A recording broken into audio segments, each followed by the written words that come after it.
When I was an atheist teenager, I often used to look at the night sky, appreciating the silent beauty of the starlit heavens.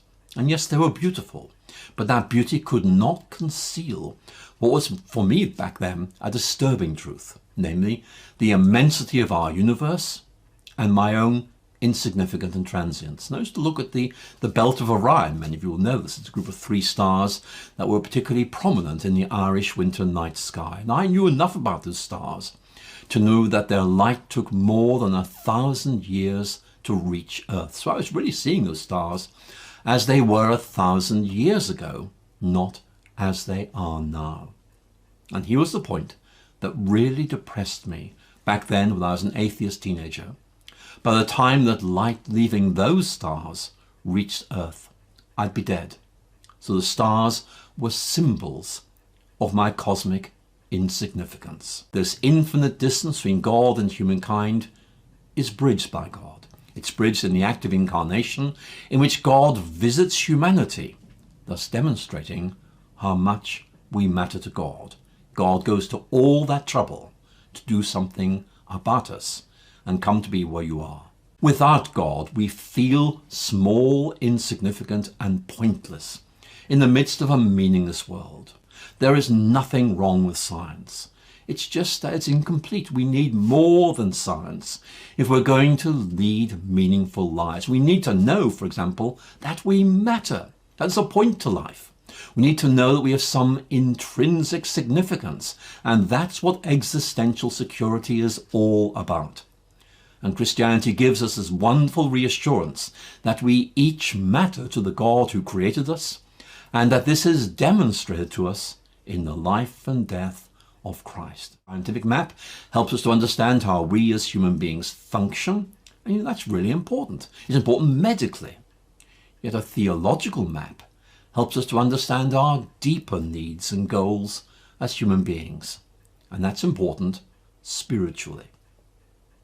So if you're like Richard Dawkins and insist that science alone is our guide to reality, well, you've chosen to recognize or to look at only one part of this vast human spectrum of knowledge, and mistakenly or maybe arrogantly assert that this is the whole of the picture. Is people say, well, look, science can't replace religion. Science can't replace spirituality. Science can't fulfill the needs that are ingrained in humans. And you need religion. I wonder whether you want to think... Well, there are various things you could mean by by needing religion. I mean, you could say, what does religion provide? Well, historically, it attempted to provide explanation for the universe and the world, and I think it's fairly clear that science has superseded religion there. Religion also provided, or possibly provides, comfort and the possibility of health, but comfort in the face of death, comfort in the face of bereavement, and I suppose does science substitute for that? Well, I suppose it does in the form of drugs and improved medicine and things like that. It does provide a lot of comfort. It doesn't provide you with the promise of life after death. It's not clear to me that religion's view of life after death is necessarily comforting. What may be frightening about the idea of dying forever is the idea of eternity itself, and it's eternity that's frightening. Some religions, at least, promise an eternity in a lake of fire, and every time your skin burns off, you grow another skin, so as to keep the pain going. There's a kind of inverse relationship between the magnitude of the threatened punishment that a religion offers in its particular hell and the plausibility of the threat. If the threat of punishment after death were the slightest bit plausible, it wouldn't need to be so absolutely horrible in order to carry conviction. It's because it's not plausible that it needs to be so horrifying. The possibility of consolation is another thing that religion is supposed to provide. Religion is supposed to provide morals. Well, I hope to goodness nobody here gets their morals from religion.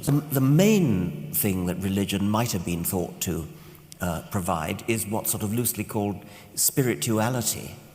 And there, I think, probably science depending exactly on how you define spirituality, science probably does have quite a lot to offer. I mean, I'm looking forward to going to visit the observatory tonight and seeing what I hope will be a clear view of the Milky Way, which in the southern hemisphere is a lot more exciting than it is in the northern hemisphere. So I'm looking forward to that, and that will be, I confidently expect, something like a spiritual experience.